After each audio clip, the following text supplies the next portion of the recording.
Welcome to Mojo TV. బులెటిన్ల ముందుగా headlines.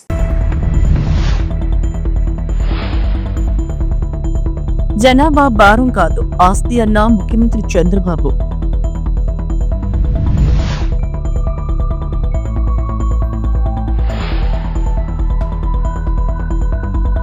సిన్నిని గుడ్డుగా వ్యతిరేకించడం సరికాదు, ఉప ముఖ్యమంత్రి పవన్ కళ్యాణ్.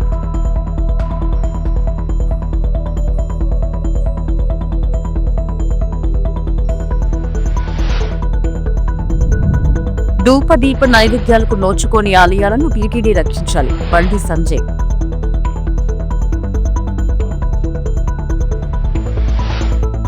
జనాభా భారం కాదు, ఆస్తి అని ముఖ్యమంత్రి చంద్రబాబు అన్నారు. ప్రపంచ జనాభా దినోత్సవ సందర్భంగా సచివాలయంలో ఏర్పాటు చేసిన ప్రత్యేక కార్యక్రమంలో సీఎం ముఖ్య అతిథిగా పాల్గొన్నారు. ప్రస్తుత కాలంలో జనాభా నియంత్రణ కాదు, నిర్వహణ అవసరమని స్పష్టం చేశారు. దక్షిణాదిలో జనాభా తగ్గుదల వల్ల నియోజకవర్గాల పునర్విభజనలో పార్లమెంట్ సీట్లు కూడా తగ్గుతాయనే చర్చ జరుగుతుందన్నారు. జనాభా ప్రత్యుత్పత్తి రేటులో 1.8% ఉన్న ఏపీ 2.1% చేరుకోవాలని ఆకాంక్షించారు. వికసిత్ భారత్ 2047 లక్ష్య సాధనకు జనాభా పెరుగుదల ఎంతో కీలకమని చంద్రబాబు అన్నారు. సమ్మిళిత వృద్ధి జనాభా పెరుగుదలకు సరైన మార్గమన్న సీఎం జనాభా పెరుగుదలకు మంచి పాలసీని తీసుకొస్తామన్నారు. ఆ రోజు నేను 2 పిల్లల కంటే ఎక్కువ ఉంటే స్థానిక సంస్థల్లో పోటీ చేయడానికి అర్హత లేదని నేనే చట్టాన్ని తీసుకొచ్చాను. ఈరోజు మళ్ళీ వచ్చి జనాభా నియంత్రణ కాదు, జనాభా నిర్వహణ చేయాలి, దీనిపైన మీ సూచనలు ఇమ్మని ఈ సమావేశాలు అడిగామంటే అది మార్పు. ఎవరైనా సరే ఒక్కొక్కసారి కొన్ని పాలసీలు తీసుకొచ్చినప్పుడు ఆ పాలసీలు కానీ తగిన ఫలితాలు రానప్పుడు, పరిస్థితులు మారినప్పుడు మళ్ళీ ఎప్పటికప్పుడు మనందరం కరెక్టివ్ మెజర్స్ తీసుకోకపోతే చాలా సమస్యలు వస్తాయి. ఒకప్పుడు జనాభా అంటే మీరు ఒకసారి చూస్తే చాలా పెద్ద ఎత్తున వేరే దేశాలు జనాభా ఎక్కువ ఉండే దేశాలని చాలా చులకనగా చూసేవాళ్ళు. ఈరోజు మీరు చూస్తే ఎక్కడ జనాభా ఎక్కువ ఉంటే ఆ దేశాలపైన ప్రపంచం మొత్తం ఆధారపడే పరిస్థితి వచ్చారంటే అది జనాభా విశిష్టత అని చెప్పి కూడా నేను మీకు తెలియజేస్తున్నా. జనాభా అనేది భారం కాదు, జనమే అతిపెద్ద ఆస్తిగా భావించే కాలం వచ్చింది. ఇప్పుడు భారతదేశం అగ్రరాజ్యాలతో పోటీ పడుతుంటే మన దేశంలో బలమైన మానవ వనరులే కారణం. ఒకప్పుడు మన యొక్క మనుషుల్ని మనం ఒక్కసారి ఆలోచించుకుంటే ఎక్కువ జనాభా ఉన్నారు, ఈ దేశం అభివృద్ధి అవుతుందని ఆలోచించే పరిస్థితి నుంచి ఆ జనాభాని మనకు ఒక పెద్ద అడ్వాంటేజ్గా మారే పరిస్థితికి వచ్చింది. ప్రపంచంలో మీరు ఒకసారి చూసినప్పుడు ఎక్కువ జనాభా ఉండే దేశం భారతదేశం. 143 కోట్ల జనాభా ఉండే ఏకైక దేశం భారతదేశం. చైనా కూడా కిందికి వెళ్ళిపోయారు, 130 కోట్లకు వచ్చే పరిస్థితికి వచ్చారు. దీన్ని మీరు ఒకసారి చూసినప్పుడు ప్రపంచమంతా కూడా జనాభా తగ్గిపోయే పరిస్థితి వస్తూ ఉంది, బర్త్ రేట్ పడిపోయే పరిస్థితి వస్తూ ఉంది, యువశక్తి క్షీణించే పరిస్థితి వస్తూ ఉంది, వృద్ధులు పెరిగే పరిస్థితి వస్తూ ఉంది. ఏ దేశమైతే ఏజింగ్ ప్రాబ్లమ్స్ వస్తాయో ఆ దేశంలో గ్రోత్ ఆగిపోతుంది. ఇంకొక పక్క మీరు చూస్తే భవిష్యత్తులో చాలా సమస్యలు వచ్చే పరిస్థితి వస్తాయి. అందుకే ఈరోజు మనం అందరం కూడా ఆలోచించుకోవాల్సిన అవసరం ఉంది. ఈరోజు ఒక్కసారి ఫెర్టిలిటీ రేట్ ప్రపంచం అంతా చూస్తే మీకు అవగాహన వస్తుంది. 2.1 ఉంటే స్టెబిలిటీ ఉంటుంది, జనాభా రీప్లేస్మెంట్ లెవెల్లో ఉంటుంది. 2.1 కంటే తక్కువ ఉంటే రోజు రోజుకు జనాభా తగ్గిపోయే పరిస్థితి వస్తుంది. విద్య, ఉపాధి, వ్యాపార అవకాశాల కోసం భాషతో సంబంధం లేకుండా ముందుకెళ్తున్న ప్రస్తుత రోజుల్లో హిందీని గుడ్డుగా వ్యతిరేకించడం సరికాదని ఉప ముఖ్యమంత్రి పవన్ కళ్యాణ్ అన్నారు. అలా చేయడం రాబోయే తరాల అభివృద్ధిని పరిమితం చేయడమే అవుతుందన్నారు. హైదరాబాద్ గచ్చిబౌలి జీవీఎంసీ బాలయోగి స్టేడియంలో రాజ్య భాషా విభాగం గోల్డెన్ జూబ్లీ వేడుకల్లో భాగంగా దక్షిణ సంవాదం పేరిట నిర్వహించిన కార్యక్రమానికి రాజ్యసభ డిప్యూటీ చైర్మన్ హరివంశీ, కేంద్ర మంత్రి కిషన్ రెడ్డి, డిప్యూటీ సీఎం పవన్ కళ్యాణ్ ముఖ్య అతిథులుగా హాజరయ్యారు. హిందీ నేర్చుకోవడం అంటే మన ఉనికిని కోల్పోవడం కాదన్న పవన్, ఇంకో భాషను అంగీకరించడం అంటే ఓడిపోవడం కాదు, కలిసి ప్రయాణించడం అని స్పష్టం చేశారు. గోడల్ని ఛేదించుకొని వెళ్ళిపోతున్న వీటి అవసరం కోసం ఇలాంటి సమయంలో హిందీ వద్దనుకోవటం, హిందీని వ్యతిరేకించటం రాబోయే తరాల అభివృద్ధిని పరిమితం చేసినట్టు. ఒకరితో కలవడం అంటే, మన హిందీని నేర్చుకోవడం అంటే మన ఉనికిని కోల్పోవడం కాదు, మనం మరింత బలం చేకూర్చడం. మనం ఇంకొక భాషను అంగీకరించడం అంటే మనం ఓడిపోవడం కాదు, కలిసి ప్రయాణం చేయడం. హిందీని రాష్ట్ర భాషగా అడగటం అంటే, రాష్ట్ర భాషగా ఉండటం అంటే it is not a submission, it is an addition. English నేర్చుకుంటేనే కదా మనం ఐటీ రంగంలో అందిపుచ్చుకోగలిగాం. అలాంటిది దేశం మొత్తం మీద హైయెస్ట్ పాపులేషన్ మాట్లాడే థర్డ్ హైయెస్ట్ లాంగ్వేజ్ హిందీ. మనం దాన్ని నేర్చుకోవడంలో అడ్వాంటేజెస్ ఉన్నాయి కానీ డిసడ్వాంటేజెస్ ఎప్పుడు చూడాలి. ఉర్దూని యాక్సెప్ట్ చేసి, పర్షియన్ని యాక్సెప్ట్ చేసి, ఉర్దూని యాక్సెప్ట్ చేసి హిందీని మీరు మా మీద రుద్దుతున్నారనేది చాలా చాలా అవివేకం అనిపిస్తుంది. If you could accept Urdu, why don't we accept Hindi? What is the problem there? అందుకని ఇంకొకసారి ఈ రోజున south Indian films 31% of the films హిందీలో 70 రెవెన్యూ వస్తున్నాయి. వ్యాపారానికి హిందీ కావాలి, వ్యాపారానికి హిందీ కావాలి, నేర్చుకోవడానికి హిందీ ఇబ్బంది ఏంటి? That's my question always. అందుకని నేను మనస్ఫూర్తిగా 2000 ఎప్పుడో ఒక సినిమా చేసినప్పుడు, ఒక సినిమా కుషేన్ సినిమా చేసినప్పుడు, that is my commitment to my రాష్ట్ర భాష. నా భాష ఇది, నా హిందీ. ఈ మేరా జహాన్ ఎందుకు పెట్టానంటే ఆ రోజు నాకున్న హిందీ రాష్ట్ర భాష మీద నా గౌరవం. ఇది ఎందుకు ఒక తెలుగు సినిమాలో హిందీ పాట ఎందుకు పెట్టాల్సి వచ్చిన అవసరం వచ్చిందంటే, ఇది మాతృభాష నా తెలుగు అయితే నా రాష్ట్ర భాష హిందీ చెప్పడానికి చేసినారు. అందుకనే వన్ మోర్ టైం ఈ ప్రత్యేకమైన రోజున ఇంకొకసారి శపథం తీసుకున్నాం. ఈ స్వర్ణ జయంతికే మौके पर आइए एक छोटा सा संकल्प लाएं, हिंदी से प्रेम करेंगे, अपनाएंगे और आगे बढ़ाएंगे. धन्यवाद. जय हिंद, जय भारत. సనాతన ధర్మం కోసం ప్రజలు కలిసికట్టుగా ఉండాలని శ్రీవారిని ప్రార్థించినట్టు కేంద్ర మంత్రి బండి సంజయ్ తెలిపారు. శుక్రవారం ఉదయం వీఐపీ ప్రారంభ దర్శన సమయంలో తిరుమల శ్రీవారిని కేంద్ర మంత్రి దర్శించుకున్నారు. అనంతరం ఆయన మీడియాతో మాట్లాడారు. ధూపదీప నైవేద్యాలకు నోచుకొని ఆలయాలను టీటీడీ రక్షించాలని కోరారు. పురాణ ఆలయాలను గుర్తించి అభివృద్ధికి నిధులివ్వాలని అన్నారు. జై గోవింద. ఈరోజు జన్మదినం సందర్భంగా స్వామివారి దర్శనం కోసం రావడం జరిగింది. గత సంవత్సరం కూడా జన్మదినం సందర్భంగా స్వామివారి దర్శించుకోవడం జరిగింది. ప్రతి ఒక్కరూ సుఖ సంతోషాలతో ఉండాలని చెప్పి, అందరి కష్టాలు తొలగిపోవాలని చెప్పి, ఒక ప్రశాంతమైన వాతావరణంలో జీవించాలని చెప్పి, ఈ దేశం కోసం, సనాతన ధర్మం కోసం, ఈ సమాజం కోసం అందరూ కలిసికట్టుగా ఉండాలని చెప్పి, ఎవరికి ఏ కష్టం వచ్చినా, ఏ ఆపద వచ్చినా ఈ ధర్మ పరిరక్షలో ఒకరికొకరు చేదోడు వాదోడుగా ఉండాలని చెప్పి, ఆ శక్తిని, సామర్థ్యాన్ని, ఆ ఆలోచనను కల్పించాలని చెప్పి ఆ స్వామివారిని వేడుకోవడం జరిగింది. నేను కూడా రిక్వెస్ట్ చేస్తా ఉన్నాను, ఈ తెలుగు రాష్ట్రాల్లో కనీసం ధూపదీప నైవేద్యానికి నోచుకున్నటువంటి దేవాలయాలను కాపాడుకోవాల్సిన బాధ్యత టీటీడీ మీద. దాంతోపాటు అనేక పురాతన దేవాలయాలు ఇవాళ తెలుగు రాష్ట్రాల్లో ఉన్నాయి. కనీసం అభివృద్ధి నోచుకోవట్లేవు. భక్తుల మాత్రం చాలా పవర్ఫుల్ సెంటిమెంట్ టెంపుల్స్ అవన్నీ కూడా. కానీ ఇలాంటి అభివృద్ధి నోచుకోలేక, నిధులు లేక చాలా ఇబ్బంది పడుతున్న తరంలో వాటిని గుర్తించి ఆ దేవస్థానాలు కూడా సంవత్సరానికి ఒకసారి, సంవత్సరానికి 2 సార్లు జాతరలు జరుగుతూ ఉంటాయి, ఉత్సవాలు జరుగుతూ ఉంటాయి. లక్షలాది మంది భక్తులు దర్శించుకుంటారు. కానీ మిగతా సమయంలో కనీసం ఇక్కడ అభివృద్ధి, కనీస సౌకర్యాలు లేక ఇబ్బంది పడుతున్నారు. కాబట్టి ఈ తెలుగు రాష్ట్రాల్లో ఉన్నటువంటి పురాతన దేవాలయాలకు నిధులు కేటాయించి వాటిని ఒక యుద్ధ ప్రాతిపదికన ఒక ప్రణాళిక ప్రకారం అభివృద్ధి చేయాల్సిందిగా నేను వారికి విజ్ఞప్తి చేస్తాను. కరీంనగర్ పార్లమెంటు నియోజకవర్గానికి సంబంధించి కరీంనగర్ లో గతంలో దేవాలయ నిర్మాణం కోసం భూమి పూజ జరిగింది.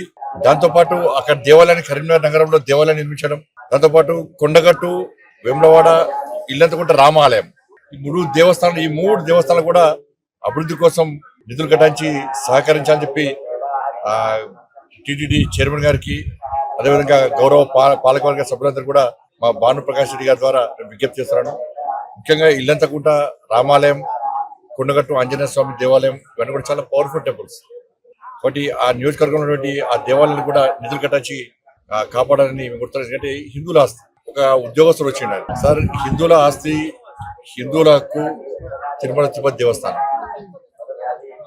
వాళ్ళ మనం కింద నుంచి పైకి స్వామివారిని దర్శించుకోవాలంటే ఇతర మతస్థులు కానీ ఇతర దేశస్తులు కానీ ఒక డిక్లరేషన్ ఇచ్చి పైకి రావాల్సి వస్తుంది. స్వామివారి విశ్వాసం నమ్మకం ఉంది అని చెప్పి ఒక డిక్లరేషన్ ఇచ్చి రావాల్సి వస్తుంది. ఇది గతం నుంచి జరుగుతున్న ఆనవాయితీ. కానీ దురదృష్టవశాత్తు ఏంటంటే ఈ దేవస్థానంలో దాదాపు 1000 మందికి పైగా ఇతర మతస్థులు. స్వామివారి మీద విశ్వాసం నమ్మకం లేదు. రైతుల కష్టాలను పట్టించుకొని కూటమి ప్రభుత్వం వాళ్లను పరామర్శించడానికి వెళ్తున్న వైఎస్ జగన్ ను మాత్రం అడ్డుకునే ప్రయత్నాలు చేస్తుందని వైఎస్ఆర్సీపీ కృష్ణా జిల్లా అధ్యక్షుడు పేర్ని నాని మండిపడ్డారు. శుక్రవారం తాడేపల్లిలోని వైఎస్ఆర్సీపీ కేంద్ర కార్యాలయంలో ఆయన మీడియాతో మాట్లాడారు. ఈ కూటమి పరిపాలన అంటారు. ఇద్దరు హామీలు ఇస్తారు, ఒకడేమో నాకు సంబంధం లేదు అంటాడు. వాళ్ళ రైతులు గోడు పట్టించుకునేటువంటి నాదుడు ఒక్కడ లేడు. ఈ ప్రభుత్వంలో ఉన్నటువంటి వ్యవసాయ శాఖ మంత్రి జగన్మోహన్ రెడ్డి గారిని తిడతాకు తప్పితే ఒక్క చోట ఎక్కడన్నా ఏ రైతునైనా ధాన్యం పండించినటువంటి పంట కనీసం గిట్టుబాటు ధరలాగా ఏడ్చి తెగనమ్మే పరిస్థితులు ఉంటే కృష్ణా గోదావరి డెల్టాలో ఎక్కడన్నా తిరిగిన పాపాన పోయాడా అని అడుగుతున్నాను. ధాన్యం బస్తా 1200 రూపాయలకి, 1300 రూపాయలకి, 1400 రూపాయలకి తెగనమ్ముకుంటే ధాన్యం మధ్యవర్తులు, పెట్టుబడిదారులు, మిల్లర్లు అడ్డగోలుగా దోచుకుంటుంటే వ్యవసాయ శాఖ మంత్రి ఎక్కడన్నా తిరిగాడా అని అడుగుతున్నాను. ముచ్చటగా సివిల్ సప్లైస్ శాఖ మంత్రి 3 చోట్ల తిరిగితే 3 చోట్ల తెలుగుదేశం పార్టీ కార్యకర్తలుగా పనిచేసినటువంటి రైతాంగమే నిలదీసి ఎందుకురా మన ప్రభుత్వం ఈ దిక్కుమాలిన ప్రభుత్వం అని చెప్పని తిట్టినా కూడా పరిస్థితులు చక్కబడనటువంటి పరిస్థితులు. కోకో, మిర్చి బాధలు, పొగాకు బాధలు, అంటే మిర్చి పొగాకు పండించినటువంటి రైతు బాధలు పగవాడికి కూడా రానటువంటి పరిస్థితులు ఇవాళ ఈ ఆంధ్రప్రదేశ్ రాష్ట్రంలో దాపురించింది. జగన్ గారు వెళ్తేనేమో నీకేం పని, నువ్వు వెళ్ళి ఏం చేస్తావు? జగన్మోహన్ రెడ్డి సినిమా సెట్టింగ్ల యాత్రలో అధికారం లేనటువంటి జగన్మోహన్ రెడ్డి గారు వెళ్తానంటేనేమో అడ్డంకులు సృష్టిస్తారు. పోనీ మీరు వెళ్తున్నారా అంటే మీలో ఒక్కడు వెళ్ళి చచ్చేవాళ్ళు లేడు, ఆదుకుని చచ్చేవాళ్ళు లేడు ఒక్కడో. జగన్మోహన్ రెడ్డి గారు మిర్చి ఆటికి వెళ్తున్నప్పుడు, మిర్చి ఆటికి వెళ్ళే వరకు కూడా అక్కడ మిర్చి ఆడి అంటే మిర్చి పండించేటువంటి ప్రాంతంలో ఉన్నటువంటి ఎంపీ కేంద్ర మంత్రిగా ఉంటాడా? కేంద్రంతో ఒక్కరోజు కూడా మాట్లాడ్డా? రైతుల దగ్గరికి వెళ్ళి ఒక్కరోజు కూడా పరామర్శించరా? ఒక్కడంటే ఒక్కడు ఎమ్మెల్యే కానీ, ఎంపీ కానీ, కేంద్ర మంత్రి కానీ, లేదా రాష్ట్ర మంత్రి కానీ ఎవడన్నా జగన్ గారు వెళ్ళే వరకు మిర్చి ఆటికి ఒక్కడెళ్ళి రైతుల గురించి అజగనుకున్నాడా? కేంద్రంలో ఒక్కడన్నా మాట్లాడా? మీరేమన్నా మార్కెట్ ఇంటర్వెన్షన్ సబ్సిడీ ఇచ్చి ఎక్కడన్నా కొనుగోలు చేశారా? ఆ రైతు రేటు పెంచే గిట్టుబాటు ధర వచ్చేట్టుగా ఒక్కడంటే ఒక్కడన్నా పనిచేసి చచ్చాడా అని అడుగుతున్నాను. మీరు పని చేయరు, రైతుల్ని పట్టించుకోరు, రైతు పంట కొనరు, రైతుకు గిట్టుబాటు ఇవ్వరు. సిరివెల్ల మండలం పరిధిలోని వీరారెడ్డిపల్లి గ్రామంలో ఆలగడ్డ శాసనసభ్యురాలు భూమా అఖిలప్రియ ఏడాది సుపరిపాలనలో తొలి అడుగు కార్యక్రమాన్ని గురువారం నిర్వహించారు. ఈ సందర్భంగా ఇంటింటికి తిరుగుతూ తెలుగుదేశం పార్టీ కూటమి ప్రభుత్వం ప్రవేశపెట్టిన అభివృద్ధి సంక్షేమ పథకాలను వివరించారు. రైతులు, విద్యార్థులు తల్లికి వందనం, ఉచిత గ్యాస్ సిలిండర్లు, పెన్షన్లు తదితర అభివృద్ధి సంక్షేమ పథకాలు ఏడాది కాలంలోనే ప్రజారంజకంగా నిర్వహించడం జరిగిందన్నారు. వీరారెడ్డిపల్లి గ్రామానికి వచ్చిన ఎమ్మెల్యే భూమా అఖిలప్రియకు గ్రామ నాయకుడు కొండమడుగుల శ్రీనివాసరెడ్డి ఆధ్వర్యంలో పలువురు టీడీపీ నాయకులు, కార్యకర్తలు పెద్ద సంఖ్యలో హాజరై పూలమాలలు వేసి ఘన స్వాగతం పలికారు. సుపరిపాలన ఇంటింటి కార్యక్రమము ఈరోజు వీరారెడ్డిపల్లె సిరివెల్ల మండలంలో ఇక్కడికి రావడం జరిగింది. ఈ గ్రామంలో అందరూ కూడా పెద్ద పెద్ద రైతులు అంతా కూడా సెటిలర్స్ చాలా మంది ఇక్కడ ఉండడం జరుగుతుంది.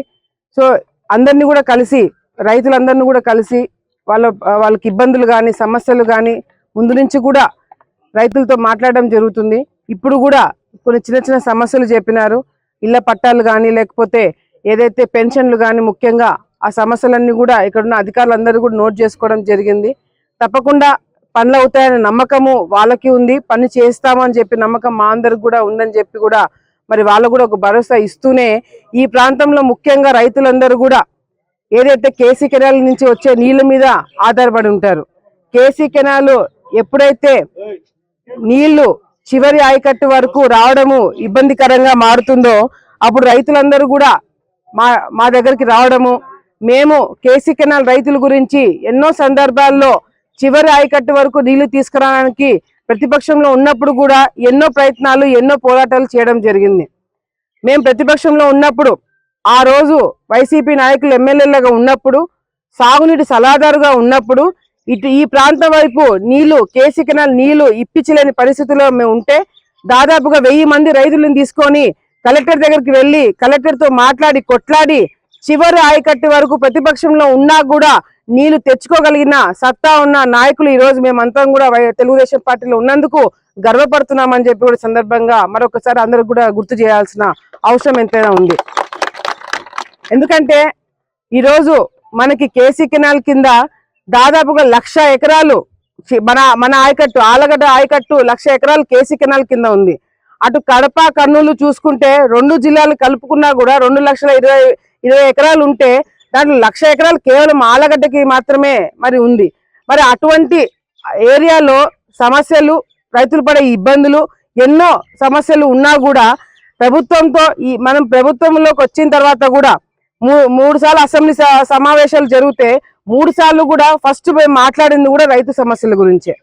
ఈరోజు కేసీ కెనాల్ లాంటి ప్రాజెక్టుని బూర్ చేసి వెంచర్లు వేసుకున్న వాళ్ళ మీద యాక్షన్ తీసుకోవాలని చెప్పి పోరాటాలు చేసేది కూడా మేమే. ఈరోజు రైతులకు ఏం కావాలా, ఏ టైంలో కావాలా, ఎంత కావాలా అనేది కూడా అవగాహన ఉండేది కూడా మాకే. ఈరోజు ఆఖరికి మేము వచ్చిన తర్వాత వైసీపీ నాయకులకు సంబంధించిన రైతులకు కూడా వాళ్ళ పొలాలకు కూడా నీళ్ళు ఇప్పించే బాధ్యత మేము తీసుకొని అందరిని కూడా సమానంగా చూసేది కూడా మేమే అని చెప్పి ఈ సందర్భంగా మరొకసారి తెలియజేసుకుంటున్నాము. అంతేకాకుండా సమాజ సేవ కోసం, దేశ అభివృద్ధి కోసం మదర్ తెరిసా చారిటబుల్ ట్రస్ట్ ను స్థాపించాం. మదర్ తెరిసా చారిటబుల్ ట్రస్ట్ నుంచి విద్యార్థులకు బంగారు భవిష్యత్తును ఇస్తున్నాం. వ్యవస్థాపకులు father reverend L Vijayamohan Reddy.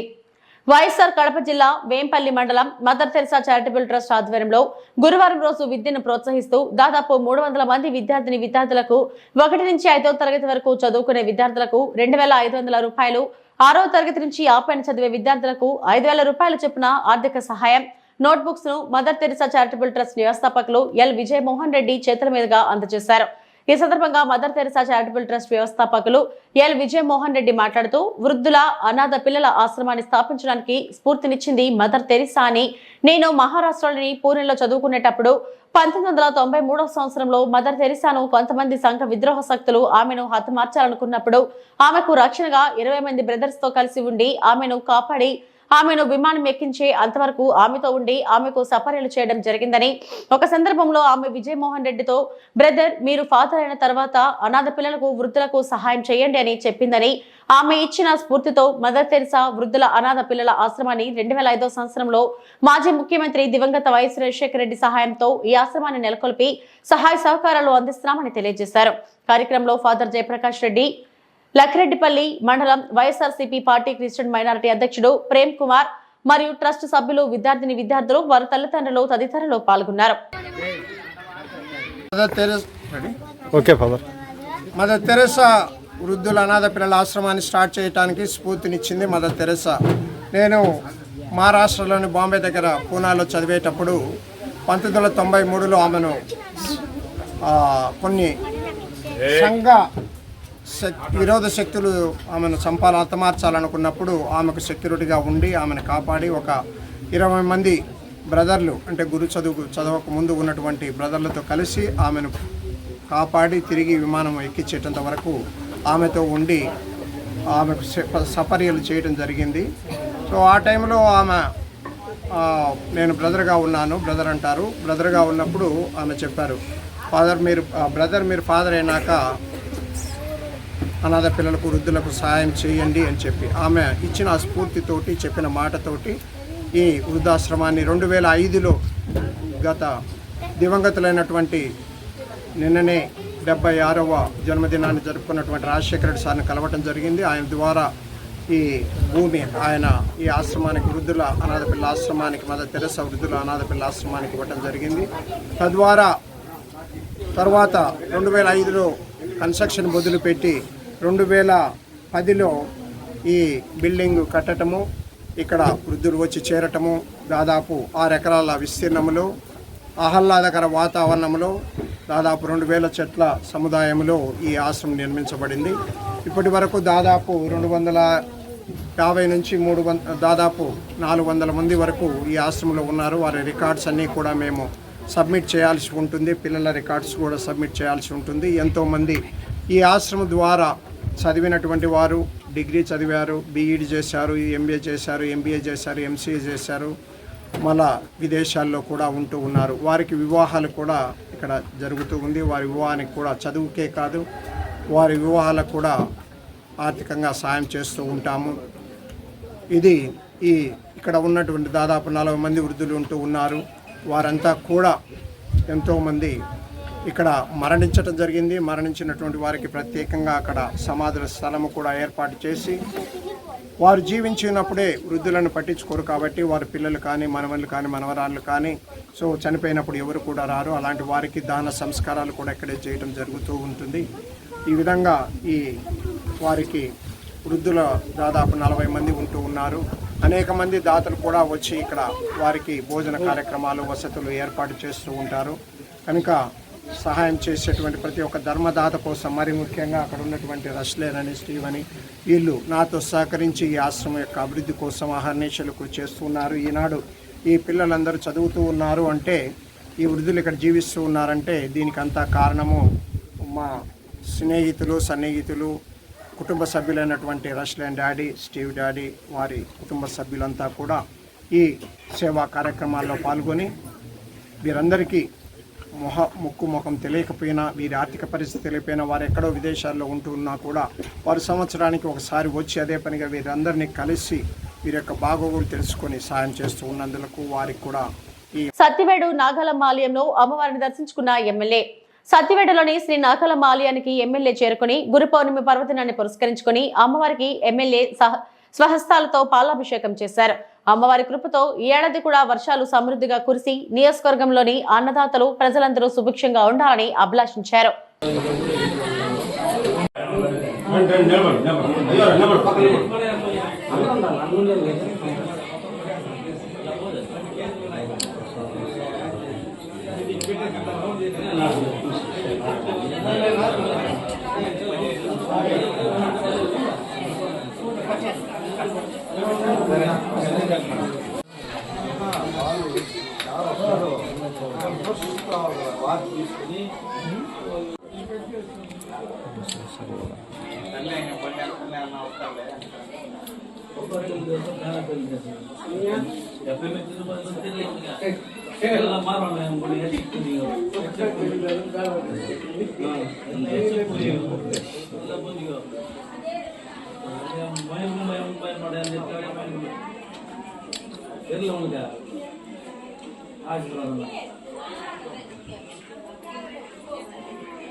ఇప్పటివరకు నా బులెటిన్ అప్డేట్స్. నమస్తే.